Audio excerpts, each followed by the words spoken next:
Hello and welcome to the Wednesday show presented by This is Ibrox. I'm your host, Kyle McLean, and as always, I'm joined by two fantastic guests. Firstly, it's John Walker. How are you doing today, John? I'm all right, mate. I'm all right. How are you?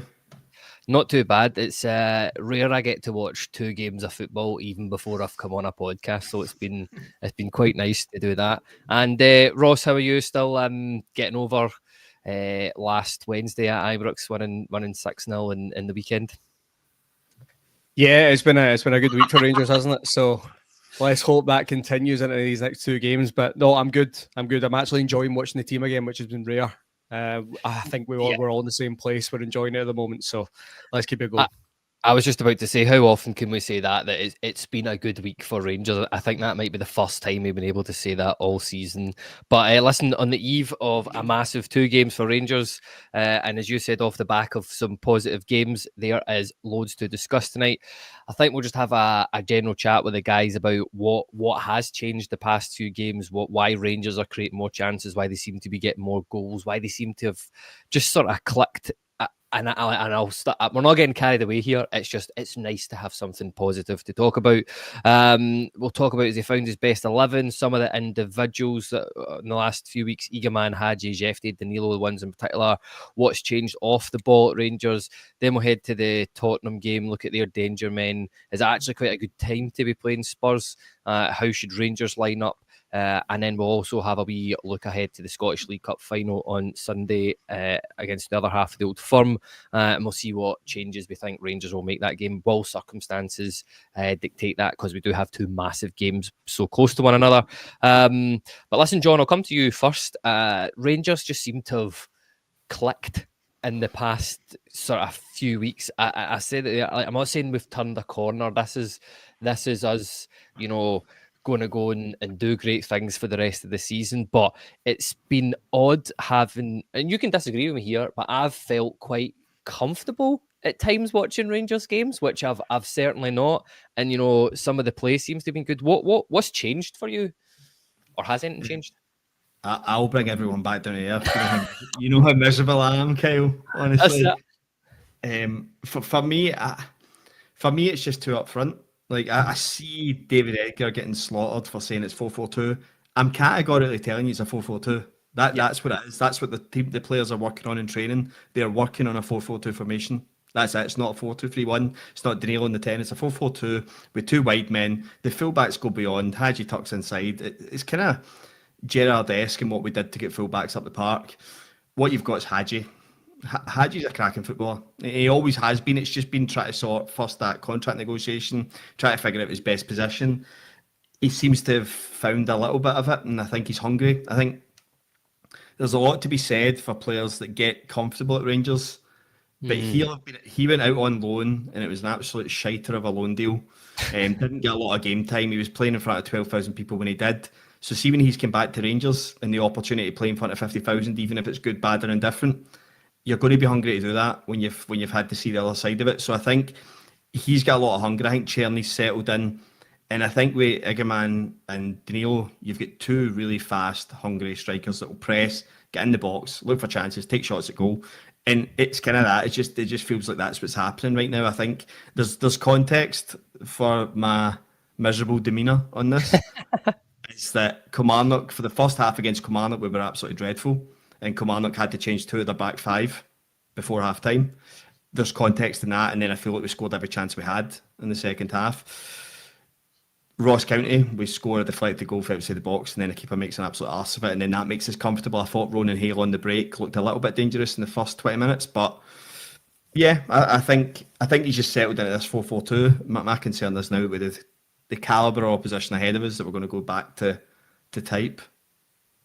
Oh yeah, we'll keep that for later on in the podcast. I was going to say let's keep the positivity train rolling there, but because that's very much the way I want to try and start the podcast. But Ross, same question to you. It's John touched on it there. Hagi, certainly something we'll come on to, because I think he has been key in the way Rangers have been playing, and as John touched on there, his attitude has been spot on. But is it a case of Clement's closer to finding his best 11 or his best sort of group of players that he can rely on? Because I suppose in modern football, there's no such thing as your best 11 with the amount of games that Rangers have got to play.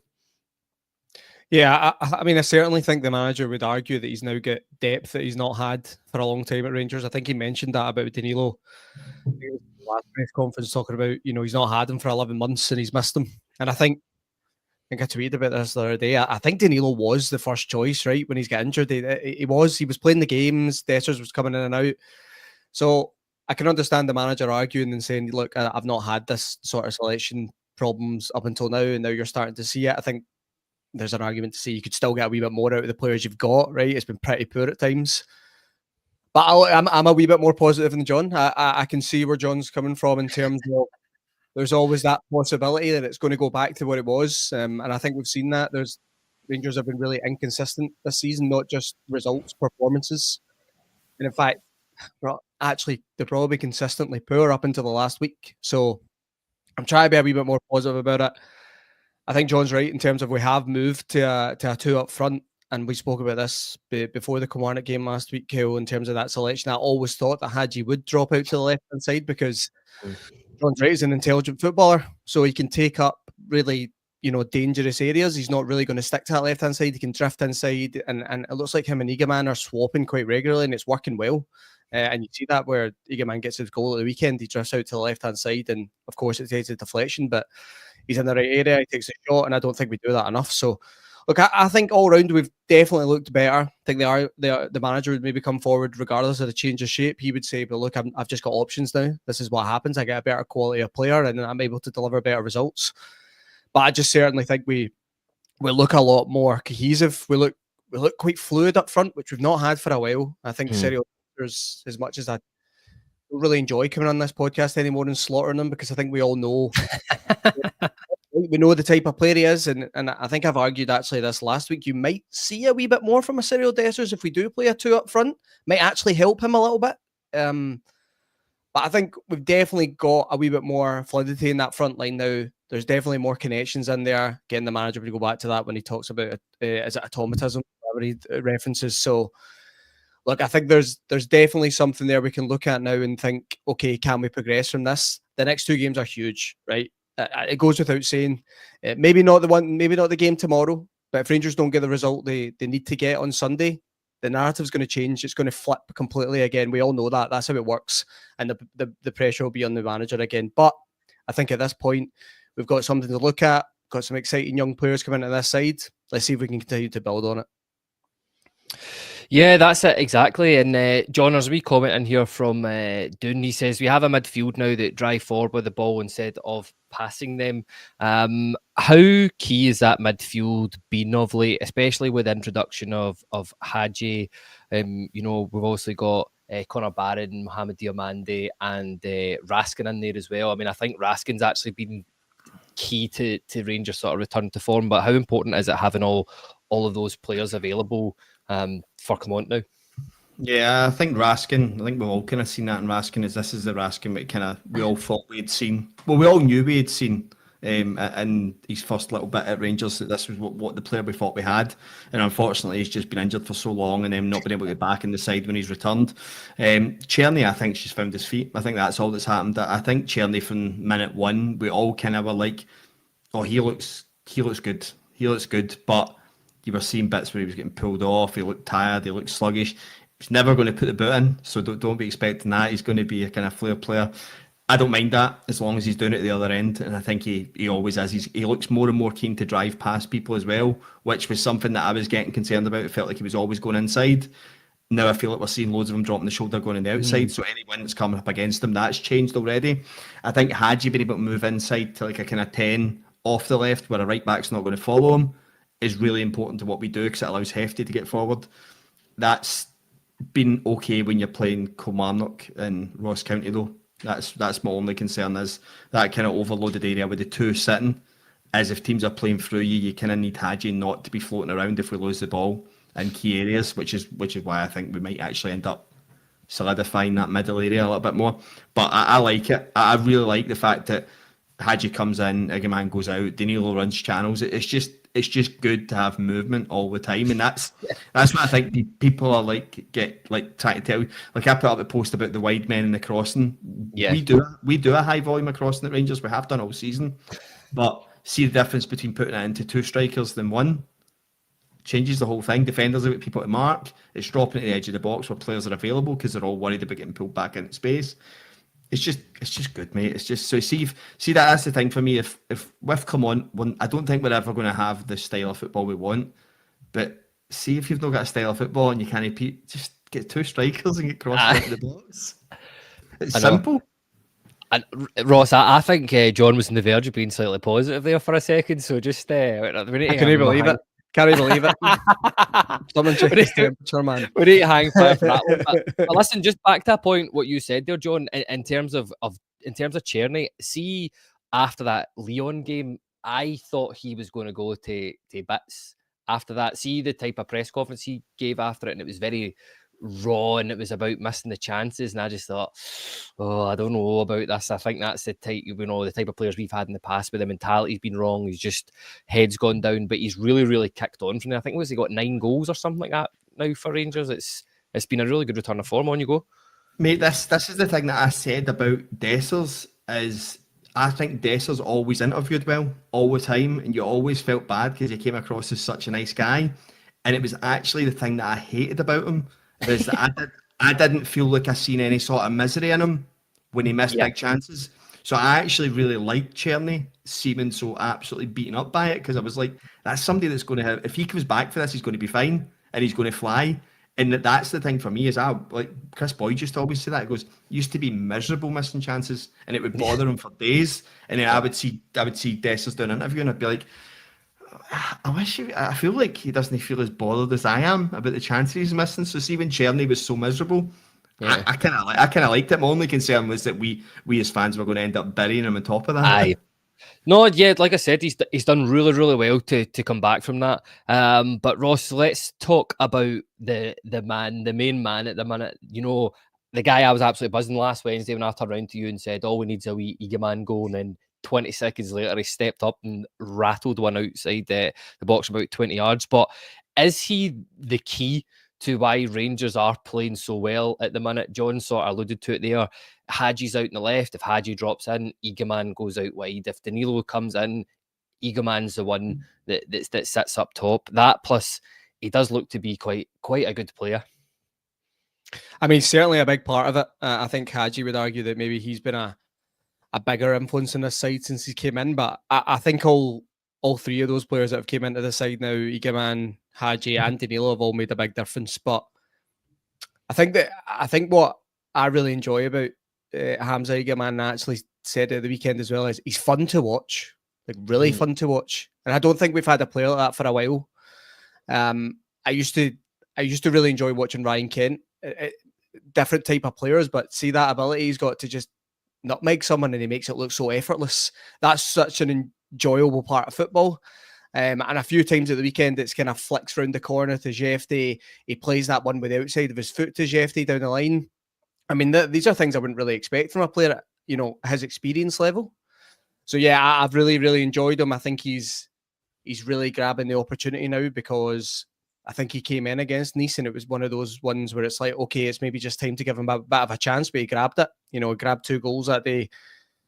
And he looks better and better every time I see him. So, look, credit to him. I was actually thinking this earlier, and it sounds pretty controversial, but I keep seeing the kind of comparisons to Alfredo Morelos. I actually think Igamane at this moment in time is a better player than Morelos was when he joined Rangers, if that makes sense. I think Morelos got to a much higher level than what he was when he first joined. And Hamza Igamane will have to do a lot to get to that peak Morelos level. But I think you've signed a player that looks to be a bit more developed in his career, a bit further on in his progression so far. So if Rangers can really harness that into something positive, they've got a great player there. And I think he's really shown a lot of quality the last couple of weeks. And going into, big game like this tomorrow night against Spurs, weekend against Celtic, everyone's arguing he's got to play. Like, he's got to play. So it shows you how well he's done. And that's with a lot of people sitting behind him. I mean, Oscar Cortez is back now as well.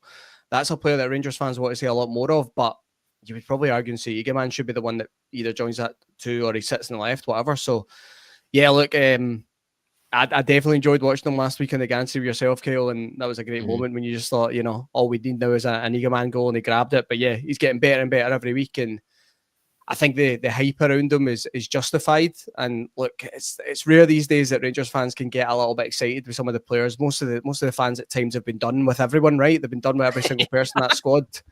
So it's good to be in a position where you're looking at a player and there's just that, it's just exciting, isn't there? There's a lot of excitement around him. That doesn't mean he's going to get to the level that he could get to in terms of potential, but there's a lot of excitement, and let's hope he kicks on now. Yeah, that's it. Dune comes in here and says, don't put that pressure on Iga Messi. There's far more experienced players that should be shouldering that pressure. And Bluebells Are Blue says, generally think his ceiling is far beyond Alfie's. Hopefully he's got a better mentality and reach the heights he looks capable of. John, you've looked a bit sceptical there. Are we all getting carried away a wee bit too much with the Hamza Igamane hype train? Is it just because sort of Ian, I put it up earlier on, I thought his comment was quite funny. He says, can never tell if Igamane's that good or it's just not good to watch Cyril anymore. Is it just because we have something different up front, somebody that seems to be taking the chances that are presented to him, somebody that the ball isn't just bouncing 20 yards back off him whenever he gets to, or are we getting carried away here? It's the simple things, isn't it?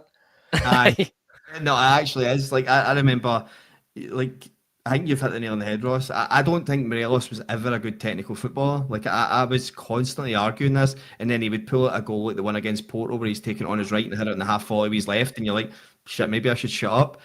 Igamane looks like a good technical footballer for me, like a very good technical footballer. He had a through ball with outside of his foot to Jefte, and I'm like, yep, that's something I don't think Morelos could have done at any point. We used to applaud Morelos for doing a shite floaty switch of play up in the air. Like people used to applaud it, and you're like, that's got no pace on it. It's behind the player, and that's kind of the technical level you were praising.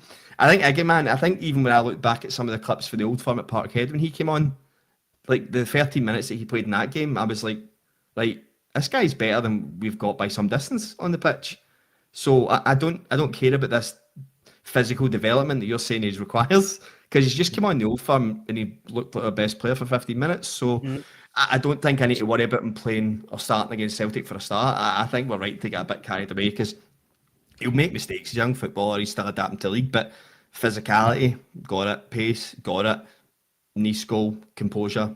Loves a nutmeg. I think he's got all the exciting things. I think I think for once, I think Clement nailed it on the head when he said he does some interesting things with the football, and that is what it is. Like every time I go, yep, that was pretty accurate actually. So what would you just be playing Igamane not from forever, for like just as many games as possible? Despite his age and stuff like that, just to give him a run out in the team, because he's played 4 games and he looks like he's improved in every single game. Somebody put up something about, I think obviously like your Messi and Ronaldo's probably break this mold, but it was somebody talking about major tournaments in young footballers or their first tournament, is that because they've not experienced something, they don't feel pressure. So see, putting that pressure on a young footballer, I don't think they feel it. I think it's the players like Tavernier and stuff that have had all the bad experiences thrown on top of them that suffer the pressure. I think when they're young and they don't have 4 or 5 seasons of failure, just play him. Just keep playing him until he's not available, because you never know. He could get an injury in training and miss 3 months. So for as long as he's available, you just start your best players. For me, I wouldn't move away for this 4-4-2 against anyone just now. I would just keep running this into the ground until something bad happens. Yeah, well, let's hope something bad doesn't happen. Ross, the next point, I'll come to you there. Like we've talked about Igamane there, and we can't really not talk about Igamane without touching on Danilo as well and the relationship that the two of them have. Danilo was another one. I mean, I put him in the Czerny camp in terms of it could have been. He could have reacted to, the circumstances that he faced quite badly, but he's come back. He's had a couple of. I love it how he's not calling it his injury; he's calling it his setback in every interview that he does, which I think obviously he's been working with the psychologist on that one. But it's he's just seems to have come back and is playing really, really well at the minute. Again, this is a Danilo that I expected when he first joined Rangers. We've seen glimpses of it, but he really seems to be thriving in this 4-4-2. Yeah, I actually think there's a few more levels to come from Danilo, to be honest with you. I think he's been good, not great. I think that's the best way to put it. But I think it more comes down to, again, the type of player. His ability to link up with others is huge for us, and it actually allows us to progress up the park. It allows us to keep the ball high. We spoke about this in the podcast last week, Kyle. I think Danilo was a big part of why we look a lot better off the ball. Now, Ross County, I don't think we looked as good at the weekend. I think they had a lot more opportunity to kind of break, maybe a wee bit more of the ball than I'd wanted, but I thought we were really good against Kilmarnock at home. The ability to get the ball high and smother them because the ball is high and you've allowed all your players to push up the park. I think Danilo was a big part of that. And his relationship with Czerny looks to be something that we've probably all underrated, because we knew the two players had played together, but it looks like they really understand each other, which is something I didn't really expect to see. You always see footballers play together all the time, right? That relationship I didn't think would be that strong. So that's been really encouraging, but I still think there's a lot more to come from Danilo. But I think that's a good sign. Physically, I think he's still a bit behind. I think you can see that at times. He's maybe not sharp, the way you would want in terms of the early stages of the games, and then he looks a wee bit gassed out towards the end. But I expect that. So there's a lot more to come from him. But very similar to Igamane, he has to play when he's available for me. Okay, maybe individually he's not hit his top form, but I think he gives this Rangers team overall much more than a Cyril Dessers does at the moment. Hope Cyril Dessers proves me wrong at some point, works his way back in and starts smashing them in, and he's played next to someone else and it really helps him, right? I'd be buzzing for him, right? But I think as it stands, Danilo is offering a lot more to this team, regardless of the physical output not being there. It has to continue to play. So yeah, look, I've enjoyed watching them, Kyle, but I think there's a bit more to come. Yeah, in terms of the Desser stuff there, listen, we'll get our jokes and our crackers like Christmas here, Ross, all right? But we can all keep believing. But listen, we'll maybe come to it later on in the pod, but I think it'll be interesting to see how Dessers does react in a team with another striker up top. I wonder what type of Cyril Dessers we would get, seeing as he doesn't have to do as much of the work there. But look, in terms of the kind of last player I just want to touch on, because I think he has been fantastic. And again, somebody else, John, who after the Dynamo Kiev game and the sending off, I thought that could again really, really affect a player. But it's Jefte. I don't really have much else to say other than I think he's been brilliant from an attacking side of view. So much stuff has come down that left-hand side, and so many attacking phases have started from Jefte. Do you agree with that, or do you think he's been playing well this season? Yeah, I think he's growing and growing and growing. I still think the crossing's something that needs to get a little bit more consistent, because I think we've seen now the crosses that he's capable of doing. You can see him. You're obviously trying to guess what they're talking about, but you could see him talking to Danilo at full time against Ross County, and he was definitely talking about a cross. And he seemed to be moaning that people pulled back to the edge of the box and he's put it across the 6-yard box. And that's the kind of, for me, that's the coach's job to make sure those crosses are going into those areas. But I like now that that's the kind of level that we're kind of slowly getting to, is where players are now discussing these things, because the coaching staff aren't. But it's good that the players are now identifying these issues. Jefte, I think, with the help of Danilo, who's already been there a year coming in, but I also think, mate, it's young footballers. I always think this. I think it's the same with the academy boys. Young footballers are fearless. They don't bother about things. They just keep ploughing on. So see that red card at Dynamo Kiev, it probably helps that everyone knew it wasn't a red card. That probably helps. It's not something stupid he's done they had to reflect on. He knew it wasn't a red card. I think he's massive for the way we play, because we still don't play through lines properly. So the amount of times you just see him pick the ball up and just drive gets you 50, 60 yards up the park before you even need to start building. So you've got that as well, and that's unfortunately you kind of lose on Tav's side, is because James Tavernier's 33, so he's not going to be driving the same as a 21-year-old. But yeah, I think if Jefte can start adding Barisic 4 years ago type delivery to his end product, he will become a cult hero, but he'll not be here long, which is a good thing for us.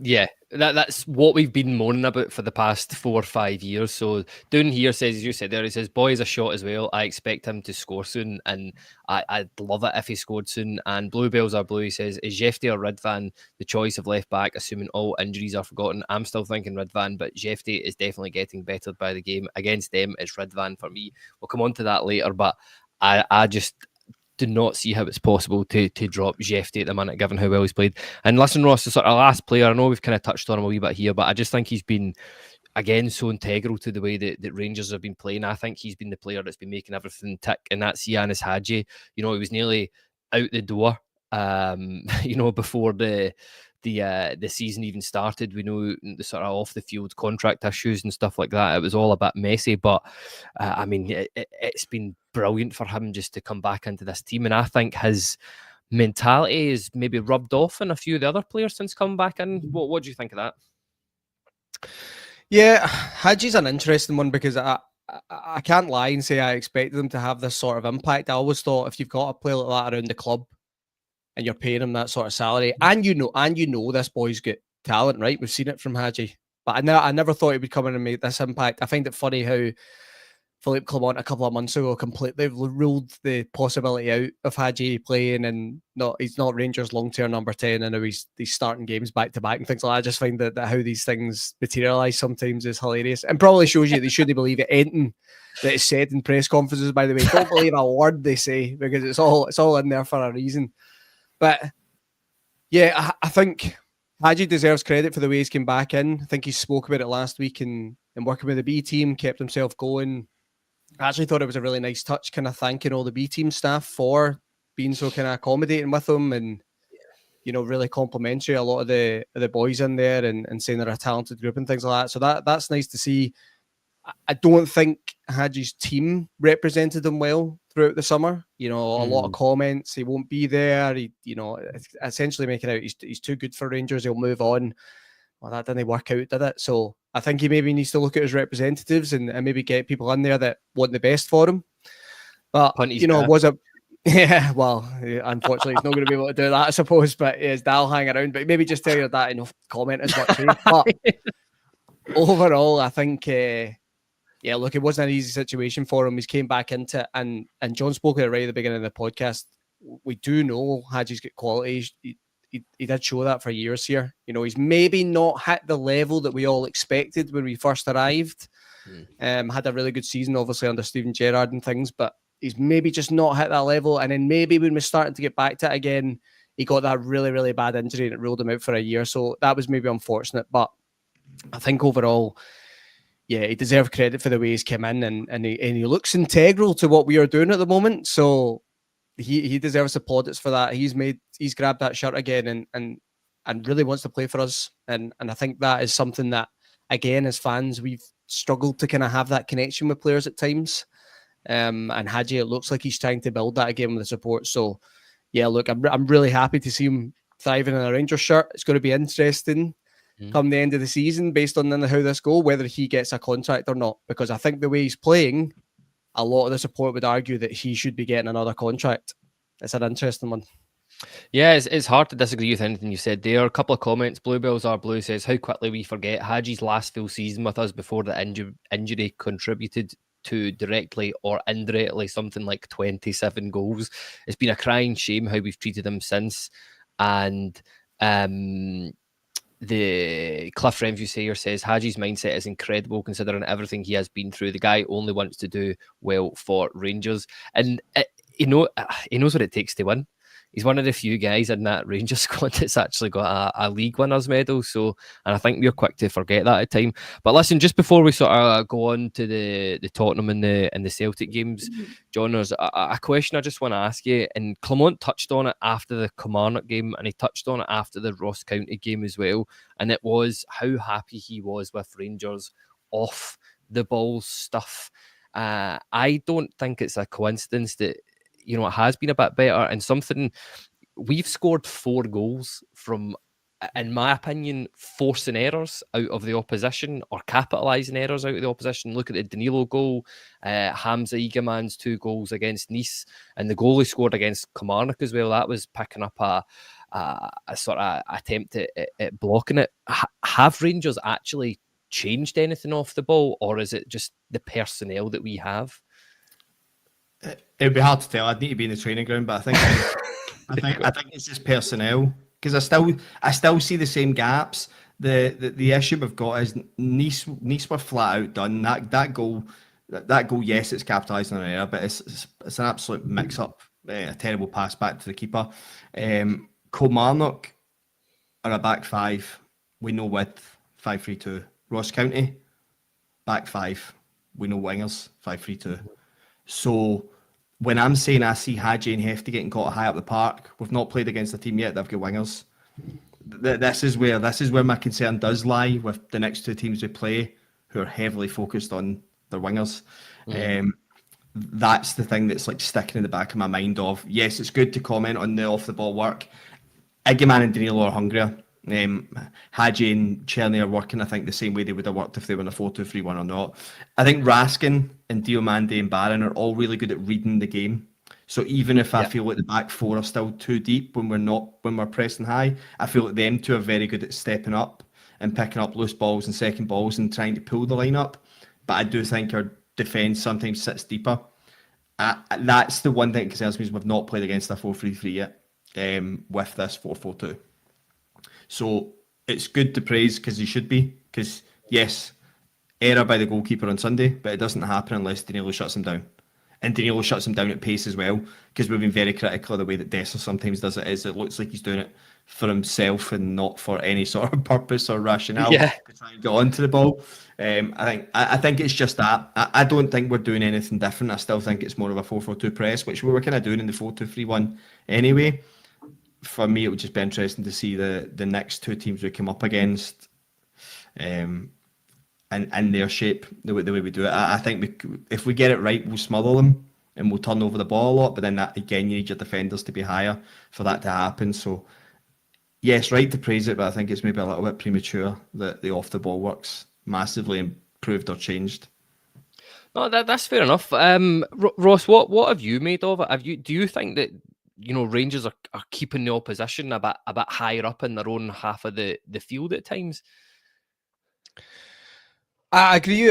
Well, a lot of what John said there. I do think that Rangers don't look as exposed as they've had. They've been in previous weeks. So you would have to argue. Well, I would argue then, say the off the ball work is better now.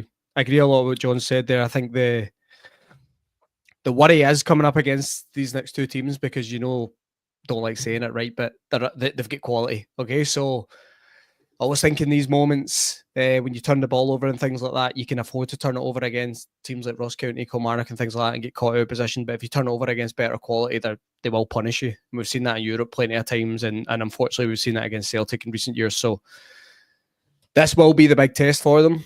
I think personnel has made the difference. Spoke about that last week. I think Danilo and Igamane allow us to just have a wee bit more progression up the park in terms of being able to hold on to the ball regularly, because you've seen it plenty of times with Cyril Dessers with you can't press a team right if you can't retain the ball in high areas. It's pointless. And how many times did you see Cyril Dessers where the ball would come into him, it would bounce off him, he would go to press, no one else was near him, and he would start complaining no one else was near him. It's like, but you're not giving us a chance to get there. You're not allowing us to build into those certain areas to press. So okay, I think there's a good argument from John in terms of we've maybe not played the quality of opposition yet to really say we've turned a corner. I think that's fair for all aspects of Rangers play. I think we need to be patient there and wait until we play a good couple of quality sides like we're going to play, unfortunately. But I do think in terms of the team we've played, and you can only judge it who you're up against, I think Rangers do look better. Definitely don't look as exposed in midfield. I think Raskin's been a big point in that. I think he's probably been our best player for the last couple of months now. John's right, reads the game very, very well. And that's something I think we've always seen from Raskin. We've maybe just not seen the other side of his game enough. So really encouraged by him. Conor Barron in there as well, I think is good every time he comes in. And Mohamed Diamandi, we all know how good a player he is. It's just trying to get it to click, right? We maybe just haven't seen the same level as we've seen last season from him. There's definitely a great player in there. So let's try to find that a wee bit more consistently. But overall, I don't think we look as exposed at the moment. I think you have to give some credit to the manager for that. I know there's always an argument against it. He's maybe not the man for us long term, but just look at the last 3 games. I think the team look better. Like I said, big test coming up. Let's see if we can build on it.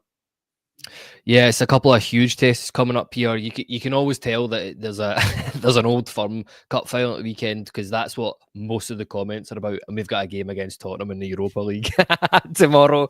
Nobody cares about Spurs, but we will move on to talking about Tottenham Hotspur. Surely it's going to be a full house at Ibrox tomorrow night in Game 6 of the Europa League.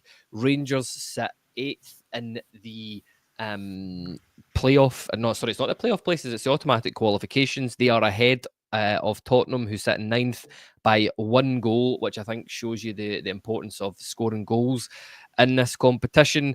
I'm sure a few supporters at the weekend were watching the Chelsea game with trepidation, trying to get the lowdown on Spurs. Yeah, I still can't believe Cole Palmer's penalty. Very rarely will I talk about other teams in this, but Cole Palmer's penalty. Wow, one of the few players that I believe that when people ask them, what's going through your head when you're under that pressure, and he says nothing, I genuinely believe him when he says that.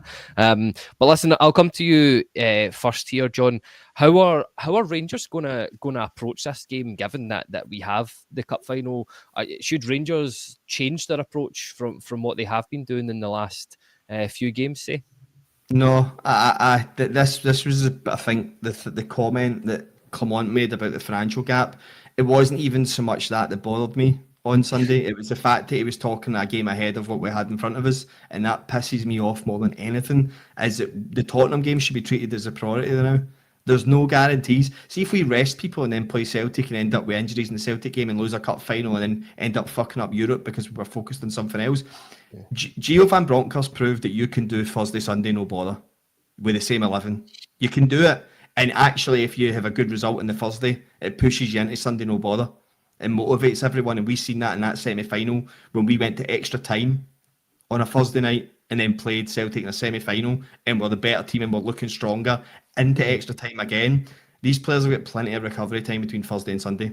Plenty of recovery time to get themselves back together. So, no, I would be approaching the game in the same way, but we already know for his press conference that that's not going to be the case, and we're going to see some changes tomorrow night looking ahead again. Being distracted by a game that's not the one that's in front of you is just, I hate it. I hope I'm wrong. I hope he rests people, and the people that he brings in on Sunday win us the cup, and this can be clipped and you can all have a laugh at me, but I hate managers looking ahead to a game. This game tomorrow is important as well. We've got a chance to go and build confidence for that cup final. And I think we could end up doing the exact opposite for the players that are playing with the rotated players. Do you think you'll stick with 4-4-2? No. So I don't think Igamane or Danilo start tomorrow. I think Dessler starts tomorrow and it's a 4-2-3-1. Oh no! There we go. Back down to earth with a bang there. And Ross, what do you think as well? Should Rangers will they change the way they approach the game tomorrow? I mean, we have had success. I mean, it's Clement might be called one of the greatest tactical minds of having the foresight to leave Hagi and Danilo out of the European squad. So we know they're definitely not playing. But I mean. I know it's Tottenham. I know they have a better level of player, but they are going through a bit of a shaky moment. I've seen in the comments a few times that this is the perfect time to be playing Tottenham. Why should Rangers change it at the moment? Yeah, I don't think they will change it. I think they'll play the same system. I think they'll go 4-4-2 again. I think Igamane will keep his place. I think Dessers will come in for Danilo. I think Barami will come in for Hagi. And I would expect to see maybe a wee bit more. I wouldn't actually surprise me if Diamondi came in for Barron as well. Or even a Raskan to give him a break. And I actually think he'll make a change at centre half as well. I think Proper will come in for this. I think Balogun will go on the bench because I think he'll look at Sunday as being a game that suits Balogun a wee bit more, because I would imagine there's going to be a wee bit more space and things, and Balogun will need to cover that. So Proper, I think, he'll come in for this one. And the manager would probably argue and say Robin Proper's been good in Europe. He's not really made any mistakes or anything like that. It's a domestic game he's struggled. So I think it will be the same system. The reason why I'm thinking that is we've seen it with Clement this season already, even when it was going pretty poorly in the kind of 4-2-3-1, 4-3-3, that kind of rigid system. He didn't change it. He maybe just changed a couple of players at times, but it was the same system. So I think he'll maybe look at it now and say, look, we found something. Let's see if we can build on it against some tough opposition. Tomorrow, I agree with John in terms of the way you've got to approach the game. Even though he's making changes, I don't think Rangers can look at it and go, Sunday's the most important thing here. Let's just get through this game, try and maybe get a result out of it. But Sunday's most important. No, we're not in a position at the moment to be really looking at it that way. You've got to look at Thursday as an opportunity to build momentum. You've got to look at that game and go, it doesn't matter about Sunday at the moment.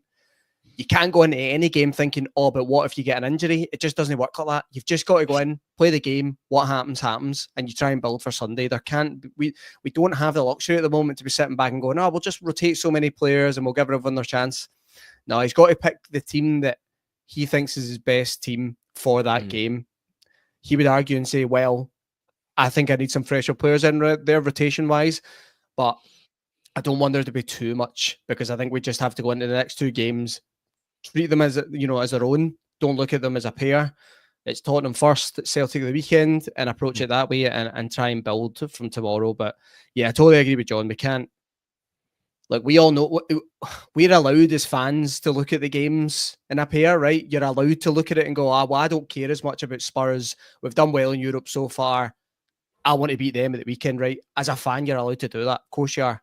Absolutely. As a club, management staff, can't be doing that. It doesn't work. It's never worked. So, yeah, I find that interesting. He comes out and he's very open about the rotation and things like that. I just wouldn't even bother talking about that, to be honest with you. I would just say, look, we'll see tomorrow. Everyone's available. I'll pick my best squad.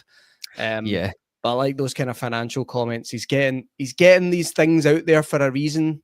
At the moment, I can't really work out why, but he's definitely putting those messages out there for a reason. So, yeah, interesting comments again for the manager. Some of the stuff he has been saying is bizarre when he just doesn't help himself. I think we were all pretty impressed with his sternness. I mean, we were all absolutely petrified of him when he came in, weren't we, sitting in the press conferences? But now it's just, I think sometimes the less said, the better. But obviously, I've caught a bit of the Gravy Guzzlers press conference, so I did, John, and there was nothing really. It was actually not okay in terms of being quite complimentary towards Rangers, but the main takeaway point that he did say to me is that the Tottenham's 2 first choice centre halves in Van de Ven and Romeo will both be missing. How should Rangers exploit this? And you can't say not playing Cyril Dessers as an answer, all right? It's a weird one, because they'll have to move people around. Dragusin will come in. He'll be fine. He's still of good quality, man. He's better than most of what we'll face even in Europe this year.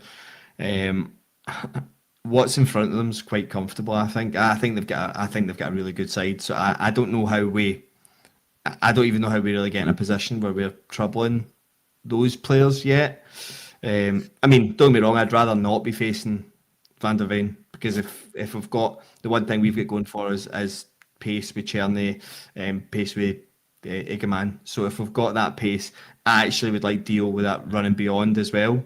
So if he could get in behind that defence, they are a wee bit slower. I mean, they're definitely slower without Van der Ven playing. So it's not a bad thing to have a World Cup winner and the fastest defender in European football missing for this game. No, that's it exactly. And that's there was a comment here. I can't even see what it was. Can't find the comment anymore. It's away. But Ross, how should Rangers exploit Spurs tomorrow? Who are some of the Spurs players? I mean, we know about Son and stuff like that, but who are some of the players that Rangers should be not targeting, but where can they get at? Because, I mean, obviously, I like to do my research before we come on. I've seen a couple of Spurs podcasts, and they were all kind of saying the same things in terms of Spurs will score goals, but they will also concede goals. And how are Rangers going to score against Spurs tomorrow? Is the Ibrox factor going to be huge tomorrow night? You'd like to think so, wouldn't you? Because we've seen, teams just as good as this Spurs side come to Ibrox and crumble. We have seen it. The atmosphere will play a part in tomorrow. It's very difficult to pick out individuals from this Spurs side and go, that's who we can get at. They're littered with quality. It's very easy to look at it and go, look, they're not having a great season. This is a Premier League side with a lot of talent in it. Like, you can go through that whole side. Youngmin Son up front's been there for what? It must be like 7 or 8 years now. Yeah, an unbelievable player, James Maddison, Kulusevski. They signed Dominic Solanke in the summer for 60 million. Do you know what I mean? They've got so much quality. I think I'd maybe look at it from I love what you referred to him earlier, but Postecoglou's side in terms of we've seen the same for Celtic, that the way they try to build in terms of they'll bring the fullbacks inside the pitch, that does leave space on the outside. There's maybe an argument to say, do we have the wide threat to counter that? But I would actually say Černý and Jefte on the left are players that could probably exploit that space. How we set up to do that will be difficult because you're playing a top quality side. They're not top quality in terms of individual, but tactically as well, they'll be well aware of the game. They'll understand how to really keep Rangers at bay, and they'll probably try and use the atmosphere against us as well. Postecoglou as well, he knows all about this stadium and things like that. I mentioned it today. So look, I think it's going to be really difficult to exploit Spurs, but I think what you spoke about there, coming into this game, I think we know that Tottenham have the quality in attacking areas to hurt Rangers. That goes without saying. But I think it's rare you come into a game like this where you're coming up against a side with talent like this that you know are vulnerable at the back. And like John said, are missing their two best centre-backs.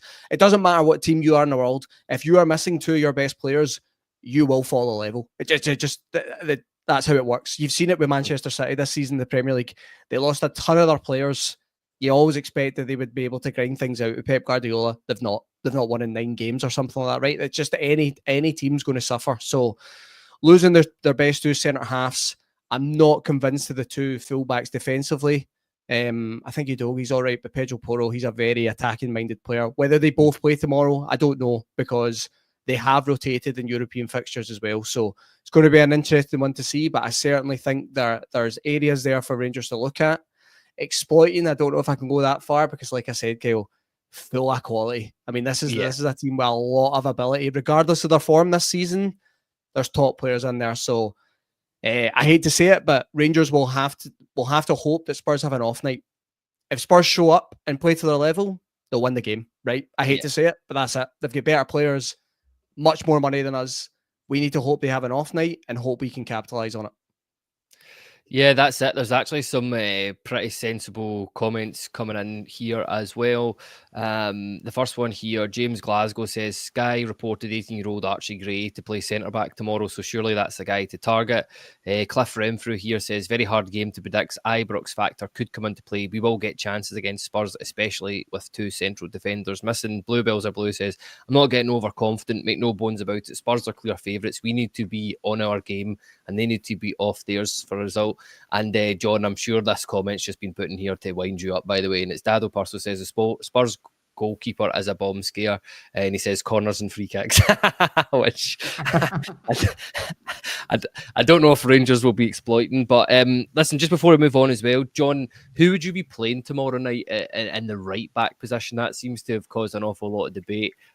Would you be playing Sterling or Tav? And then, if you wouldn't mind running through your team for tomorrow night. Tavernier starts tomorrow night, definitely. Tavernier starts, plays 60-65. Sterling gets the last 25, and Sterling then obviously takes his spot in the cup final, but we'll go on to that. Tomorrow it's Butland, Tav, Suter, Proper, Jefte.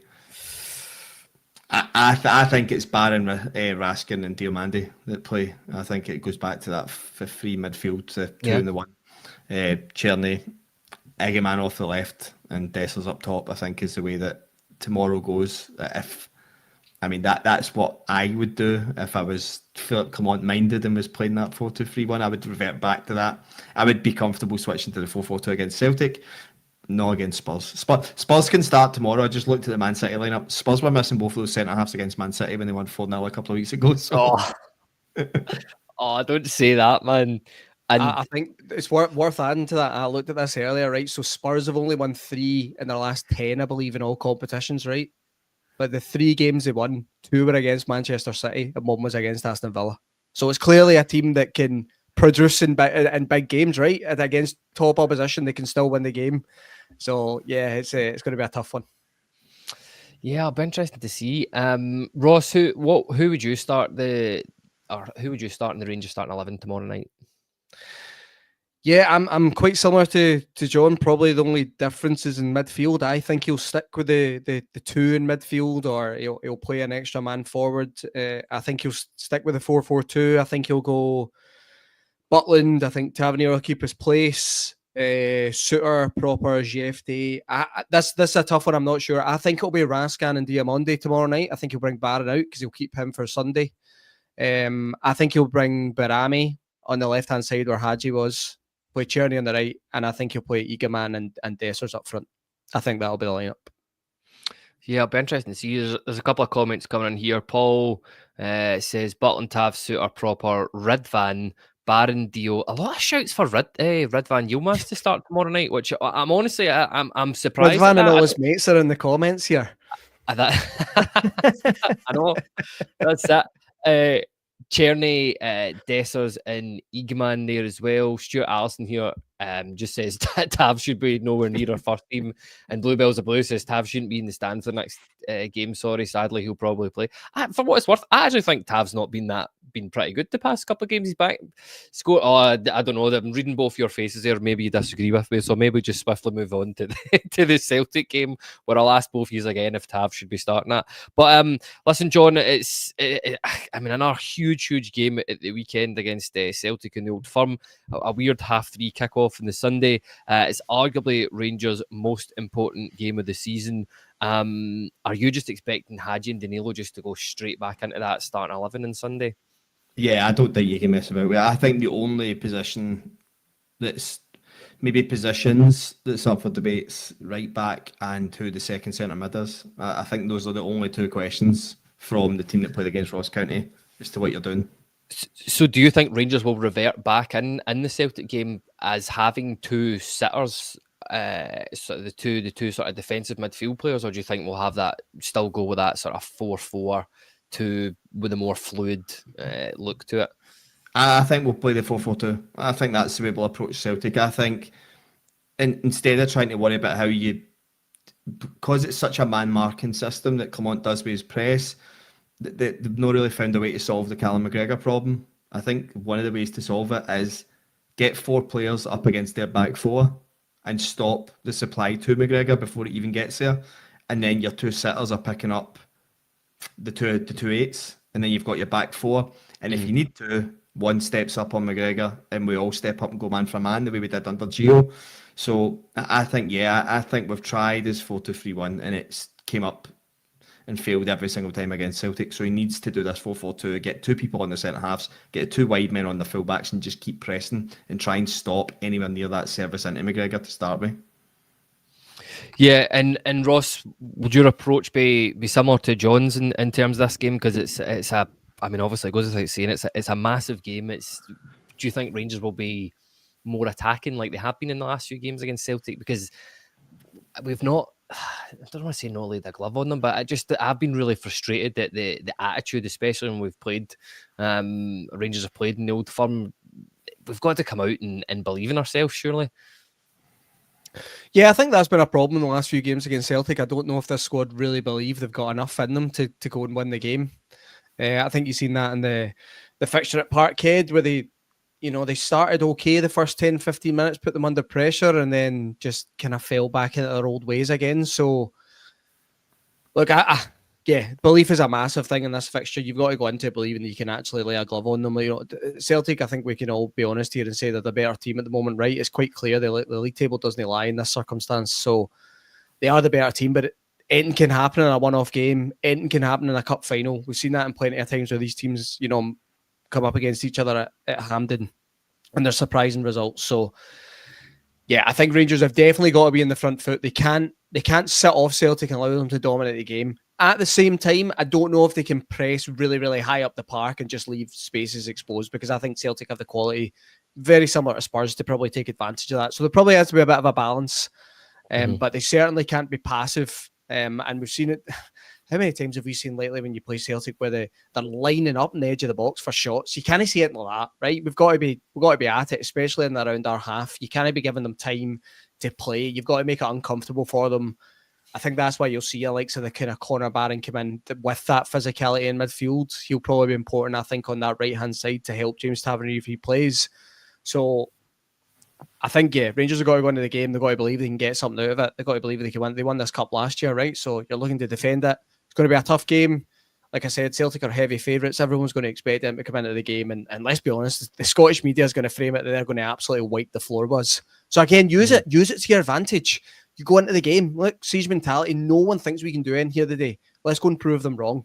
That's the way I would look at it. I would try and get the mentality to look at it that way. But yeah, tactically, I think it'll be an interesting game. I think it's going to be the way you've probably seen it in previous fixtures, and maybe a bit of an end-to-end to start with. I would imagine maybe Celtic might get more of the ball in that first half, and hopefully we can stuff them out and limit their chances. I think later on that second half is when that game's going to be won. When the game starts to open up, there's a lot of transitions, and I think you've seen it at times in Rangers in these games. Probably could have scored plenty of goals in these, these times of the games, and haven't had the quality to do anything with it. So I think that's going to be a really important period of the game. If Rangers can stay in it, continue to be competitive in those moments, I think they can go and win it later on in the game. Yeah, again, I find it hard to disagree with what you said there. It'll be a fascinating game. It'll be really interesting to see who Rangers play. But just before I move on to the sort of final, very, very hypothetical question, I'll stress that. Bluebells Are Blue says Sunday, Super Jack Butland, Ridvan, Leon, Soapy, Sterling, Raskin, Dio, Hagi, Igamane, Danilo, Czerny. Jefte, I'm not sure about this one. And also Daryl Purcell's Blue Boots here says I would play Jefte on the wing and Ridvan at left back. That kind of makes a bit more sense to me, because I was going, why would people be playing Ridvan at left back when Jefte's been doing so well there? But if he's still on the team and he's just a wee bit further forward. But John, I'll ask you this question first, and it is a big if. If Rangers were to win, at least at the weekend, do you think that the fan opinion in Clement will start to change, or is it already too far gone past that point for you? It won't change. No. It's too far gone for people. You would need a treble. You would need a treble and a decent run in Europe. Honestly, that's the level I think we're at now. I think everything, you can see it a little bit with the comments and stuff. I just think everyone's so checked out, and it's very few people have come back from that. I can't think of a manager that's been in the situation that he's been in that's ever come back from it. I just think it's too far gone. I think people are nitpicking a little bit in some things that he's saying and going on about, and I think that just comes from frustration. You can just sense it. Even the Commander game was like a pure surprise. Like at halftime, at halftime it was miserable. It was the same old, and in the second half everyone left with a bit of spring in their step. But I feel like we're just a bad result away for a catastrophe again. So, and that kind of sets it alight that for me that everyone's just so checked out on him. I think I don't think he helps himself. I honestly think every comment he's ever made has been incorrect, barring the Igamane doing interesting things with football. Like the Hagi comment, I think the Hagi comment was what he thought, and I think Niels Coppins looked at it and went, "We need to solve this because we've got access to a player that's class. That all we need to do is find a contractual negotiation with the club to push it forward."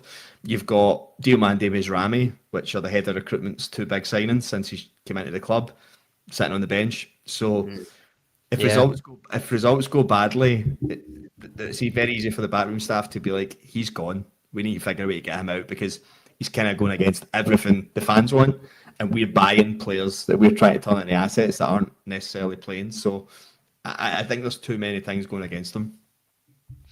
No, I think that's fair. Ross, I'll ask the same question to you. Do you think fan opinion will change if Clement gets a result in either of the games, but especially on Sunday? No, I don't think so. I think you're going to have to see a lot more from this Rangers side to turn the fan opinion of Philippe Clement. Look, trophies are always important at Rangers. This League Cup is important, especially when you're playing them in the final. You've got to go and win it, right? That's the expectation. You can't be 11 points behind in December. It's not acceptable. It doesn't matter if you're talking about rebuilds and it's a young squad, and it's just not acceptable. You don't get that level of time, the Rangers. You just don't get that level of understanding. Could he come out and say it's a bit harsh? The expectations are a wee bit too high. But that's Rangers. That's what you signed up to. That's the expectation here. The expectation is to win. So, no, I think there's going to have to be a lot more to come from Philippe Clement. Feel sorry for him in a way, because you can only do you can only change what's in front of you, right? You can only go game by game. So this feeling is going to be around him and the squads for the foreseeable, to be honest with you. All he can do really as a manager and look at it game by game. He's a good couple of results. Hopefully he's looking at these Spurs and Celtics games as an opportunity to at least get some back on board and try and build a wee bit of positive momentum. But I think a lot of the fans have unfortunately checked out on this manager now. I hope I'm wrong. I'll hold my hands up at the end and say I was wrong, and he's turned it around, and he'll deserve all the plaudits at that stage. But I don't think a result on Sunday will be enough. Regardless, he's got to win it. Like, you know, I mean, is this the 7th time he's coming up against Celtic now? I think so, yeah. And he's not won an Old Firm fixture yet. I mean, he needs to get that duck off his back. You know, any Rangers manager. I mean, you can look at the other side of the city as well, right? They when you don't get time in that sort of scenario, fans are going to check out if you can't get results in these games, and unfortunately, he's run out of time to get one of those results. Yeah, I think so. Listen, I'll end the comment on this, the podcast, and this comment, because I actually think it's quite good. Tommy's Cardigan here says, I've checked out and checked back in. He's got to win the game, though. so Isn't that what we all do, really? After a bad result, you just it doesn't matter, I'm just checking out. And then the next game comes, you're like, right, come on. We can win Europa League. Yeah, that's it. That's be a Rangers fan, isn't it? It's always the worst. And then the game, you know, an hour before the game. Like, I'll be convinced tomorrow, an hour before the game, that we're going to absolutely hammer them. Like, that's just how it works. That's how it works being a Rangers fan. You're always convinced just before the game. Doesn't matter what's happened. We'll find a bit of quality. We'll win the game. That's part of it. I know it's peaks and troughs. That's the life of being a Rangers fan. But listen, I think that's a good place to wrap it up there. Thank you to both my guests tonight. Thank you, John, and thank you, Ross. Tomorrow we will. It'll be Tommy and Craig that will be given the post-match reaction to that game, win, lose or draw from a very cold Ibrox. But just remember, if you haven't, just check us out on all the usual socials. Get us on Apple, get us on Spotify as well, if you like the audio stuff too. But take care, everybody. Thank you, and we'll see you all again soon.